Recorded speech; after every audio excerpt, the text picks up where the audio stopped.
it was a big effort. And it will pay off next season as we start applying all that compost to our gardens. We'll see the effect of it. Another big challenge we took on was drip irrigation. How many people took on drip irrigation in the garden this year?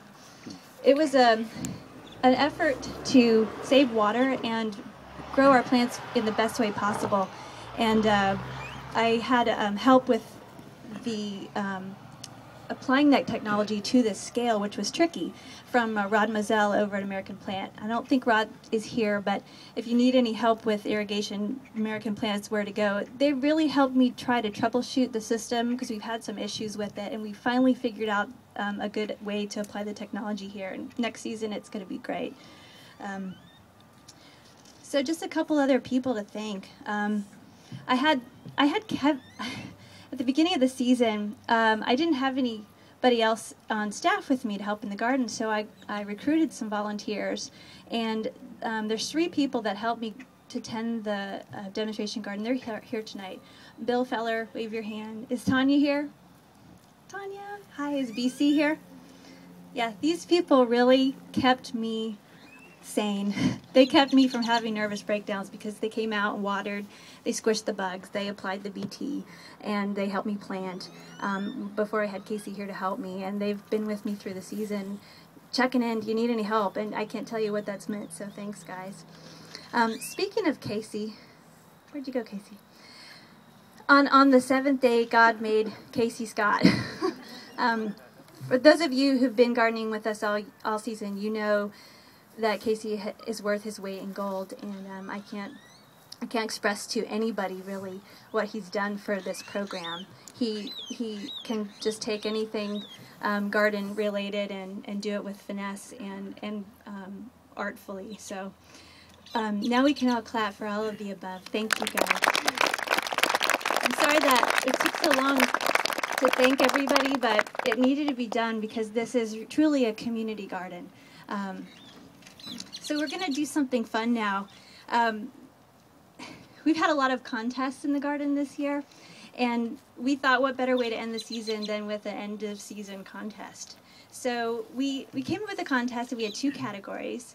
The first was, the category was Why I Garden, and we asked our gardeners this question. We said, put into words for us, what stirs within you when you sink that spade in the soil? Or what affliction you have that keeps you going back to the seed store even as the days grow short, because we know some of us have this affliction. And we had quite a few entries for this part of the contest, and so the judging was difficult. Our committee did the judging, and our winner is Andy Reinert, and Andy's going to share with us why he gardens. So come on up, Andy. And we have a prize for him, too.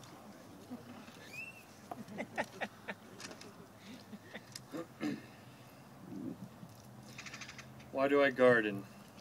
The smell of freshly tilled soil that rides on the cool wind blowing in my face. The changing weather begins to warrant the exhibition of t-shirts and sandals. The anticipation of the first signs of life emerging from the ground that faithfully leads to the first harvest of the freshest fruit I will ever have. Why do I garden?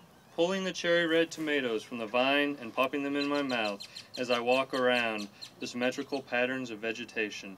Pulling anything that does not conform to the fully thought out plan of growth. Listening to the straw crumple underfoot as I weave in and out of the rows of potatoes, carrots, corn, and green beans. That is why I garden. That is why. Right.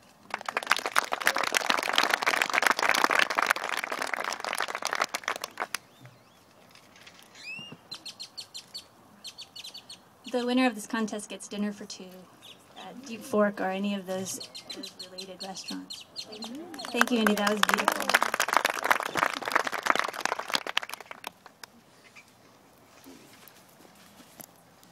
Okay, so the second category for our contest was Best Season Synopsis. We said the 2010 garden season brought trials of nature and revelations about bugs and the sex lives of plants. Make us laugh, make us cry, we know you have the material. Competition for this one was actually quite stiff in the end. And our winner, who also agreed to come up and share with us her entry, is Lindsay Hall. Come on up. She's with the Black-Eyed Chesapeake's, by the way.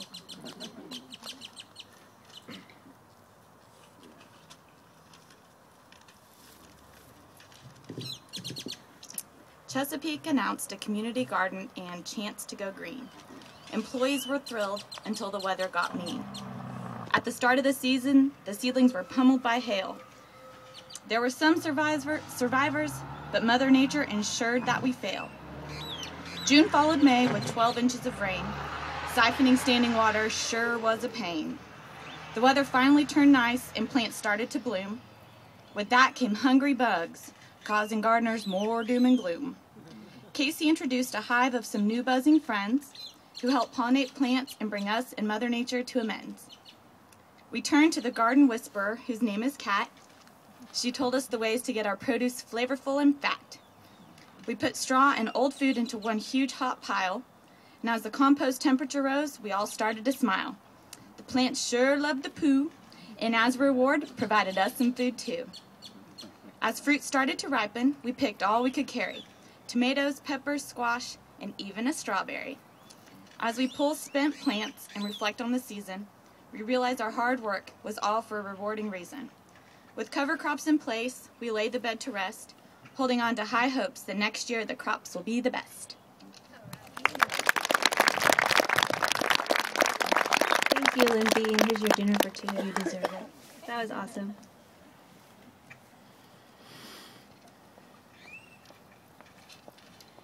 Could I have, if you're here, these people, Lori, Buddy, Dia Mingers, Russ Florian. I think Debbie Lloyd's not here, but I have a few special people to acknowledge and give a prize to.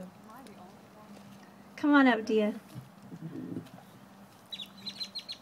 I got a couple emails last minute. They weren't going to be able to make it, but I'm so glad Dia's here.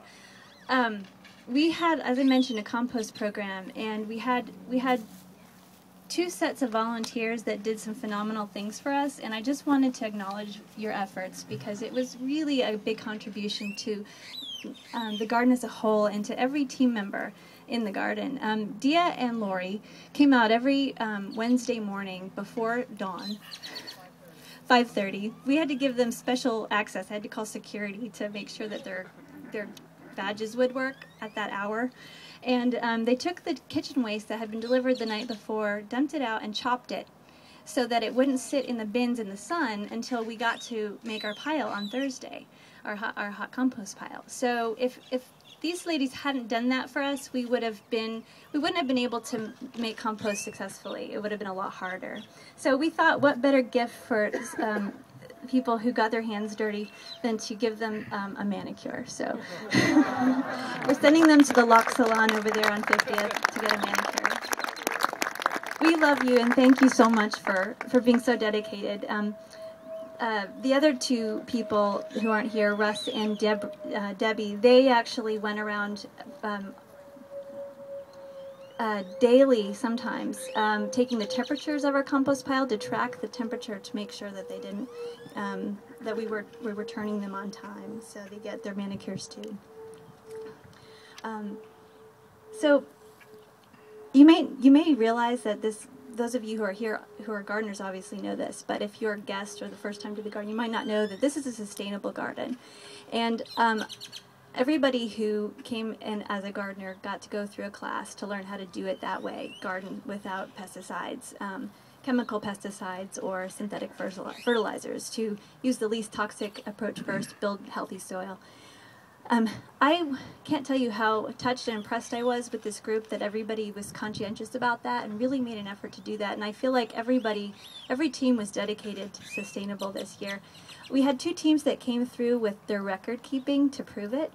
And we want to recognize them because record keeping is a huge part of being a successful garden, being a successful gardener. So we want to reward them. And we had two teams, the Tomato Whisperers and